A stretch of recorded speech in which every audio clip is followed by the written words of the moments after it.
Les allocations chômage pourraient être baissées de moitié ou supprimées pendant 2 mois si la recherche n'est pas assez active. C'est une piste de travail du gouvernement à négocier à partir de janvier entre Muriel Pénicaud et les partenaires sociaux. Mais déjà, la polémique monte et nous sommes en direct avec Adrien Quatennens, député La France Insoumise. Bonjour, merci d'être avec nous sur BFM TV.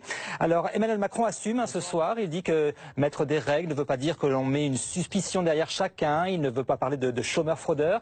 Est-ce que cela suffit pour vous convaincre ?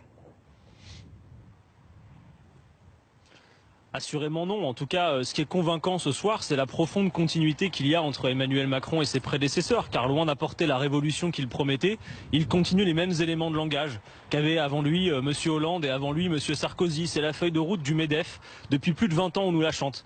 Mais elle ne tient pas compte d'une réalité sociale. C'est que d'abord et avant tout, derrière le chômage, il faut savoir cette réalité dure, c'est que le chômage tue 14 000 personnes directement par an en France. Et que cette suspicion qu'on vise sur les chômeurs ne tient pas compte de la réalité qui est que le contexte est un contexte de pénurie d'emplois. C'est ça la réalité. C'est qu'aujourd'hui, si vous prenez des chiffres assez récents, par exemple ceux de 2015, les emplois non pourvus, c'est chiffré à 21 000. C'est sans commune mesure avec la masse considérable de gens qui sont en recherche active d'emploi. Donc si vous voulez, on a un gouvernement assez fainéant qui, plutôt que de s'attaquer au chômage, veut s'attaquer aux chômeurs en réalité. Mais mieux contrôler le chômeur qui a des devoirs afin de lui offrir des droits comme la formation, 15 milliards d'euros sont annoncés, ça ne vous semble pas équilibré comme politique ? Non, c'est déséquilibré, d'autant plus que le problème est bien sous le prisme du manque d'activité et du manque de relance de l'emploi. Quand bien même il y aurait un plan, je l'ai noté, comme vous, ambitieux de formation, vous savez, une fois que vous êtes bien formé, il y a la question de des débouchés, et notamment en termes d'emploi.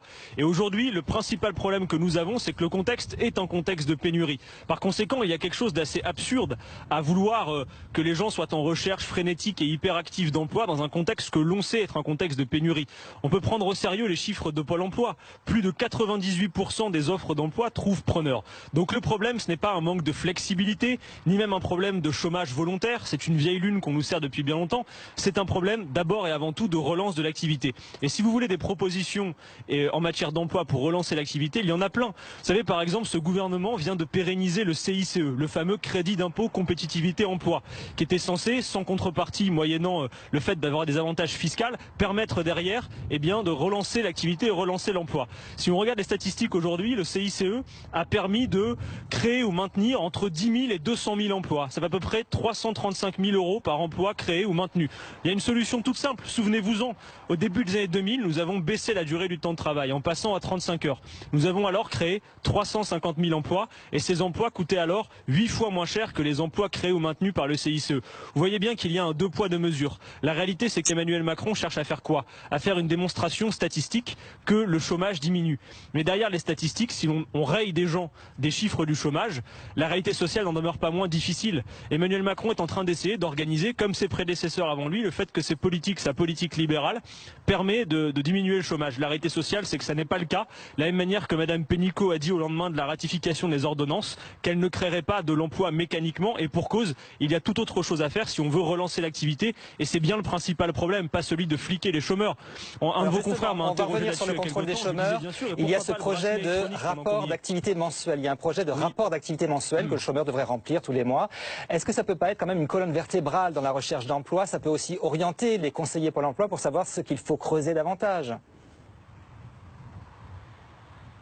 Alors, il y a une chose qui est certaine, c'est que les conseillers de Pôle emploi travaillent sous une tension qui est accrue, pour la raison que entre l'offre et la demande, il y a un tel déséquilibre que c'est la pagaille dans bien des services, et que vous pouvez voir dans ces situations que les conseillers de Pôle emploi sont dans des situations très tendues. Donc on peut imaginer des manières d'améliorer, mais si vous voulez, vous n'améliorez rien sous le prisme du contrôle accru, ni même de la formation, quand le principal problème est le manque d'activité. D'autres chiffres qui peuvent vous intéresser, qui sont significatifs, c'est que, on le sait, 86% des emplois créés dans ce pays, 86% des embauches se font en contrat court, en CDD. Et figurez-vous que 92% des embauches sont des contrats de moins de 6 mois. Par conséquent, vous voyez bien que le problème n'est pas... On prend le problème par le mauvais bout. Si on croit qu'on va solutionner la question du chômage simplement en ayant ces contrôles accrus, d'abord c'est ne pas avoir une réalité, c'est qu'une large majorité des personnes qui sont en situation de recherche sont en situation de recherche active. Les chômeurs cherchent du boulot. C'est un mythe que le chômage volontaire, et ça ne tient pas les chiffres. Pour vous, Emmanuel Macron continue dans sa politique que vous jugez trop libérale et il continue d'être le président des riches au détriment de ceux qui ont des difficultés dans la vie comme les chômeurs? Mais il y a surtout un profond déséquilibre dans sa politique. Vous voyez, Emmanuel Macron montre que, par exemple, sur les personnes qui sont en situation de chômage, il ne leur fait pas confiance. Par contre, il n'arrête pas de nous appeler au pari de la confiance dans le dialogue social avec les ordonnances, dont on voit bien qu'elles ne créeront pas plus d'emplois, sinon qu'elles favoriseront l'emploi précaire, ou le pari de la confiance dans le capital, avec ce budget, vous l'avez dit, qui est déséquilibré. Et c'est la raison pour laquelle nous disons que M. Macron est le président des riches. C'est que ce budget prétend qu'en libérant le capital, il va s'allouer correctement et prétendument demain relancer l'activité. Le problème, monsieur, c'est que vous savez sans doute comme moi aussi que 80% des profits ne sont pas investis dans l'économie réelle.